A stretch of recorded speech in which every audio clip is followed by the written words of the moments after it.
Dad, naniwala ako na sincere yung paglapit mo sa akin.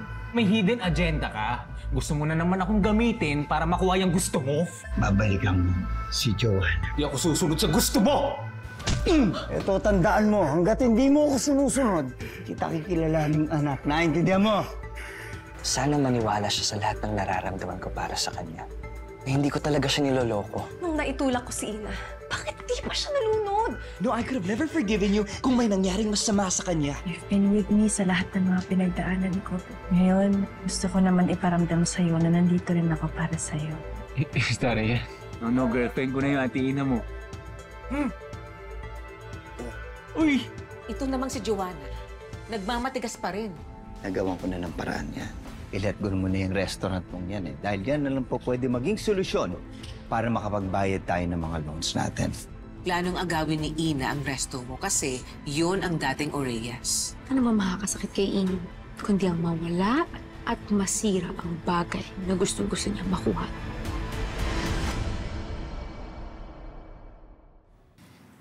Pinanganak si Yuan at Joanna nung 10th anniversary ng restaurant. Pinangako ko sa kanila na someday, mapapasa kanila yung restaurant na yun.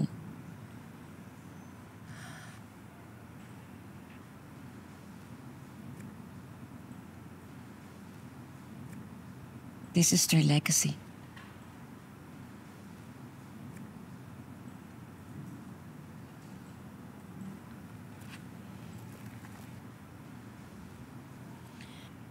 Ina,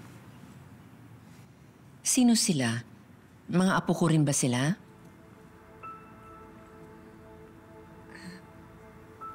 La, ito na lang po tayo mag-focus. Ito na lang po yung palagi niyong tignan kung saan po kayo laging naging masaya.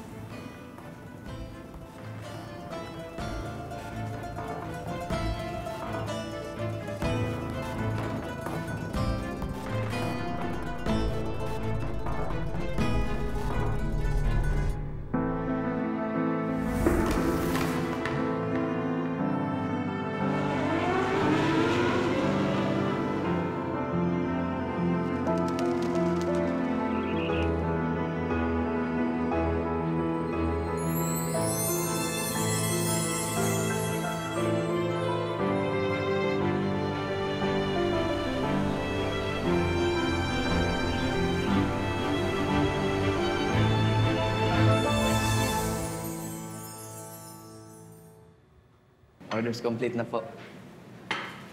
Enjoy po. Tol.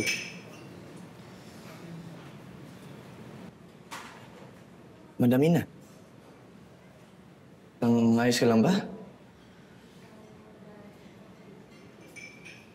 Lumalala na kasi yung sakit ni Lola. Pero minsan, hindi ko alam kung malulungkot ako. Magpapasalamat kasi at least hindi niya nadadamdamin yung mga pinaggagawa ng magagaling niyang apo. Bagay. Tama ka naman din dyan. Parang naging blessing in disguise pa nga yung nagka-Alzheimer si Lola eh.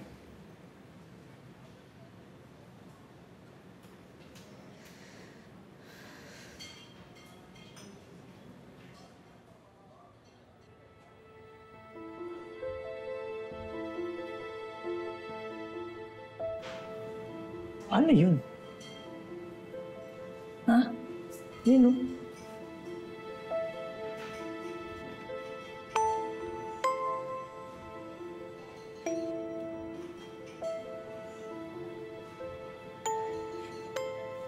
Ibibenta ni Johan ang resto ni Lola. Hindi pwede to. Uy! Uy! Padalos-dalos.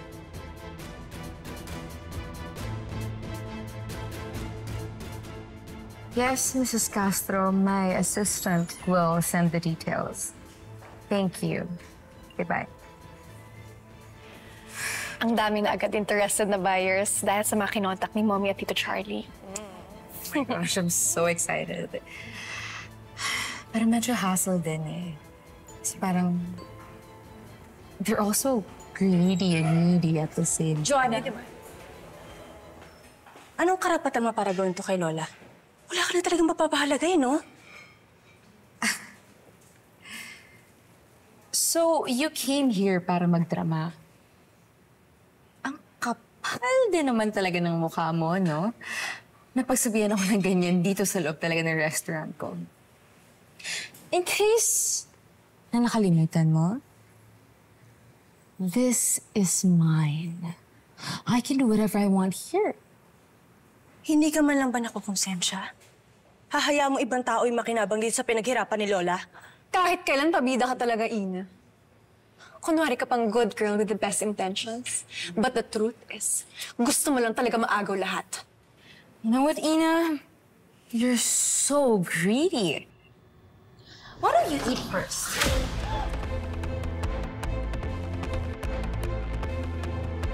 Baka mabulingan ka na uminom ka. Uminom ka!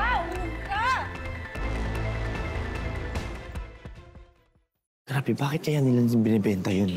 Sa tingin mo? Ay, naku, malay ko. Gusto mo tanungin ko doon. Alam ko bakit. Lasa pagkain. Ay, yun lang. Yun lang. Ano? Bakit kaya binibigyan? Yun lang. Hi guys. Ano meron? Si Ina. Boss Francis, eto na nga. Pinuntahan si Joanna kasi may nakapaskil doon na for sale na Joanna's Legacy. Yun lang. Kaya sinugod niya doon. Naku. Excuse me. Ingat mo. Trouble ba to?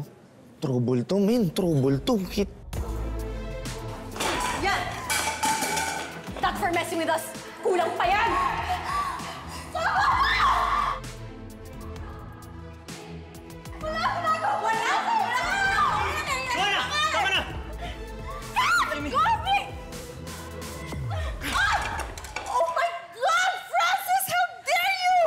Tumigil na kayo!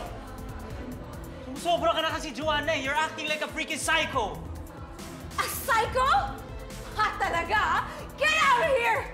Layas! Get out! Go! Oh my God, your dress. Oh my God, my dress.